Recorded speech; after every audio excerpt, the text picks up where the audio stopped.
If someone asked you who you were, and I mean at your absolute core, what would you say? Would you mention your job or your relationships or your achievements?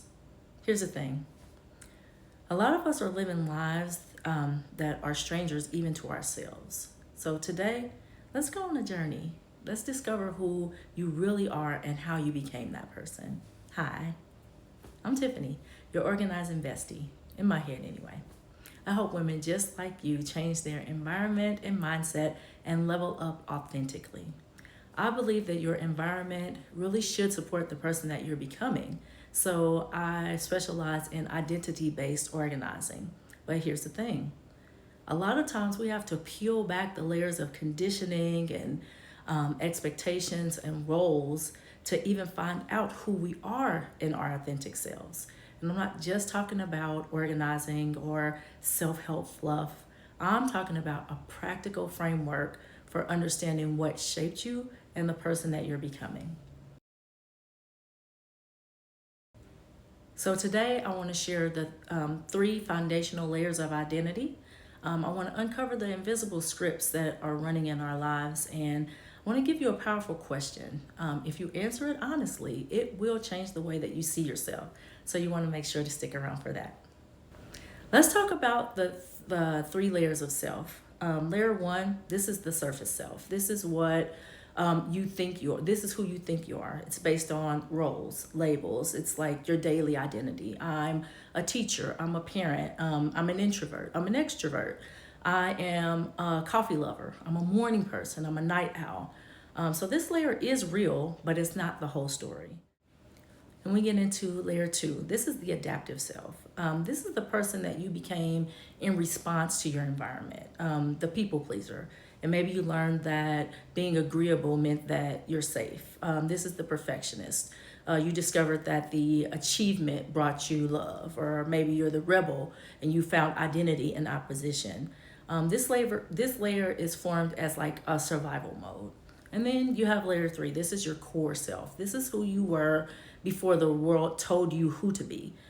This is your natural tendencies. This is your temperament, what you're naturally curious about. This is your authentic emotions. This is the person that existed when you were doing just pure play when you were a child before you learned how to perform. To kind of illustrate these layers, I'll use myself as a recovering perfectionist as an example. So, one of my earliest memories of school was getting almost exclusively A's, but I also did get a B. And my mom was immediately like, "Well, what is this B about?"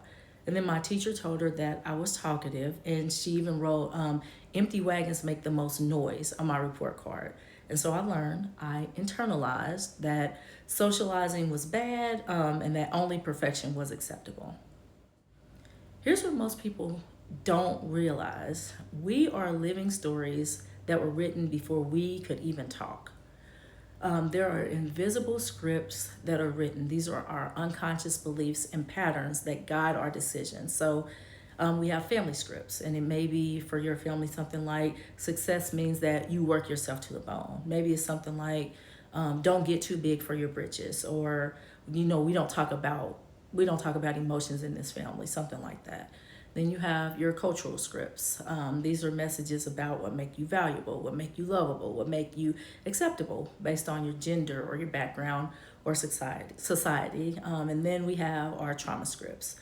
And so these are the protective strategies that our nervous systems developed during difficult times. I talked before on my channel about a series of like personal losses that led to like anxiety and overconsumption. And the script that I was telling myself, the script that I was running was that I couldn't deal with the emotions of the losses, that it would be too much for me. So I distracted myself with stuff.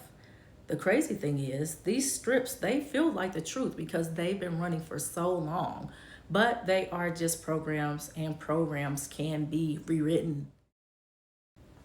Your current self is the result of a complex interaction between four forces.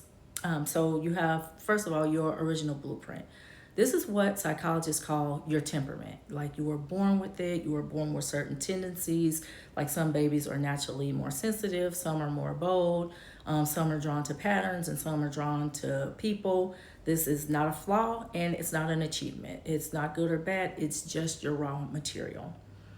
And then you have your formative experiences. So between the ages of newborn and 7, your brain is basically recording everything that it sees and it absorbs as absolute truth.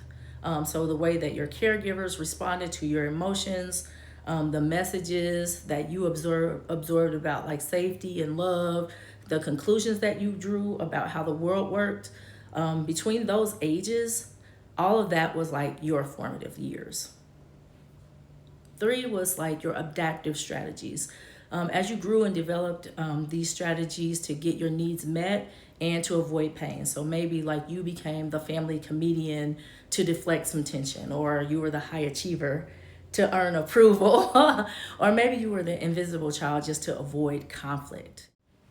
And then finally, your conscious choices. So these are the choices that you are aware of now. So the empowering part is that while you couldn't choose like your early programming, you can definitely choose how you choose to respond now. So every moment, every decision, like you're either reinforcing those old patterns or you're creating new ones.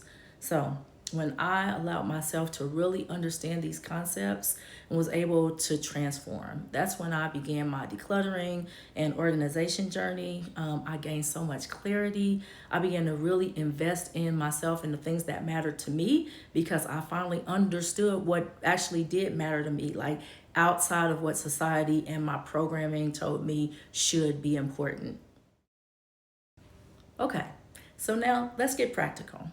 I want to pose a question. This is designed to help reveal your authentic self. And the question is simply, what did you love before you learned to doubt yourself? So think back. Think back to your childhood or maybe even something today. What activities made you lose track of time?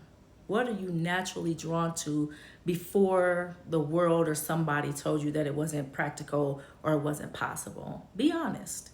And I guarantee you'll gain some insight. Another thing is find your people.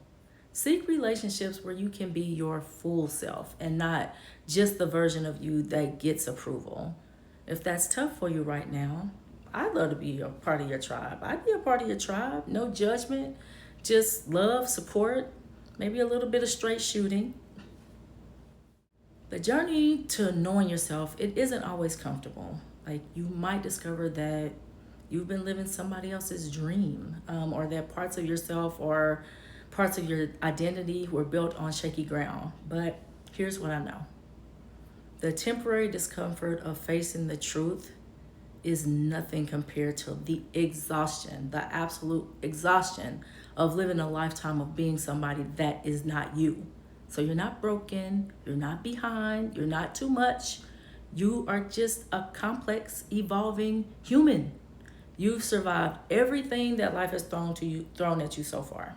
And the most radical thing that you can do is to finally, truly get to know who that person really is.